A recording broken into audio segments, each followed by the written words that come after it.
கொத்தவரங்காய் வத்தல் வாங்க எப்படி செய்யுதுன்னு பார்க்கலாம். ஹாய், அனைவருக்கும் வணக்கம். Welcome to Sukanya Arivazhagan family.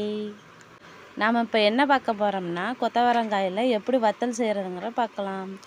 வாங்க வீடியோக்குள்ளே போகலாம். இந்த காய் திருத்துறைப்பூண்டியில் 1 கிலோ 50 ரூபான்னு வாங்கினோம். இந்த காயை முதல்ல 2 பக்கமும் கட் பண்ணிக்கலாம். பாருங்க, கட் பண்ண காயை பாருங்கள் எவ்வளோ சின்ன சின்னதாக கட் பண்ணி போட்டிருக்கோம். ஃபுல்லாக எல்லாமே கட் பண்ணியாச்சு. ஏன் கட் பண்ணணுன்னா, கட் பண்ணாமல் நம்ம போட்டோம்னா சமைக்கும் பொழுது அதை கட் பண்ணி போட ரொம்ப சிரமமாக இருக்கும். அதனால் காயாக இருக்கும் போதே 2 பக்கமும் கட் பண்ணிவிட்டு சுத்தம் செஞ்சு வச்சுருந்தோம்னா நமக்கு கொஞ்சம் ஈஸியாக இருக்கும். இந்த காய் தாங்க மை ஃபேவரட். இந்த காய்னால் எனக்கு ரொம்ப பிடிக்கும். இந்த காயை எடுத்துகிட்டு போய் அப்படியே தண்ணியில் போட்டு வாஷ் பண்ணிக்கலாம். இதுதான் எங்கள் வீட்டு அடிப்பைப்பு. இது குடி தண்ணி தாங்க, குடிக்கலாம்.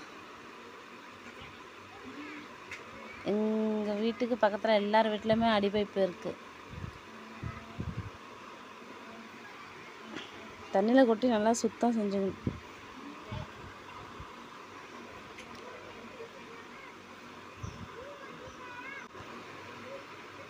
அதில் மண்ணெல்லாம் நிறைய இருக்கும், சுத்தம் பண்ணிக்கலாம்.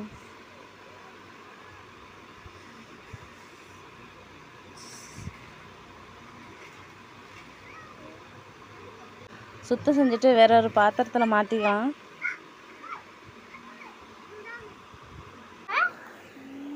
இல்லை, சரியான வெயில். இது பைப்படி மட்டும்தான் கொஞ்சம் நிழலாக இருக்கும். காயை வேக போகிறதுக்கு முன்னாடி மஞ்சள் தூளும் உப்பும் கலந்து வச்சுக்கிட்டு வேக வைக்கணும். விறகடுப்பு தாங்க நாங்கள் சமைப்போம். கிராமத்துலலாம் அதிகமாக விறகடுப்பு தான். நான் ஏற்கனவே போன வீடியோலாம் சொல்லியிருக்கேன். நாங்கள் அதிகமாக சிலிண்டர்லாம் யூஸ் பண்ண மாட்டோம். அவசர தேவைக்காக மட்டுமே சிலிண்டரை உபயோகப்படுத்துவோம். காலையில் விறகடுப்பதில் சமைச்சதுனால நெருப்பு இருந்துச்சு. அதனால் விறகு வைக்கவுமே புகைய ஆரம்பிச்சிட்டு விறகு எடுத்து வச்சு நல்லா இது பண்ணிக்கலாம்.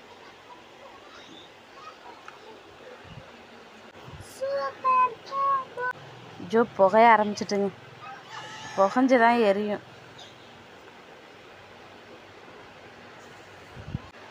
காயை அதிகமாக வேக வைக்கக்கூடாது. அரை வேக்காட இறக்கி காய போடணும். பாப்பா வெந்துட்டானு வெந்திருக்கு பாருங்கள். காய போட்டாச்சு. அரை வேக்காடு தான் காய போடணும். ரொம்ப அதிகமாகலாம் வேக விட்டால் ரொம்ப குழஞ்சி போயிடும், காய் வேஸ்ட்டாக போயிடும்.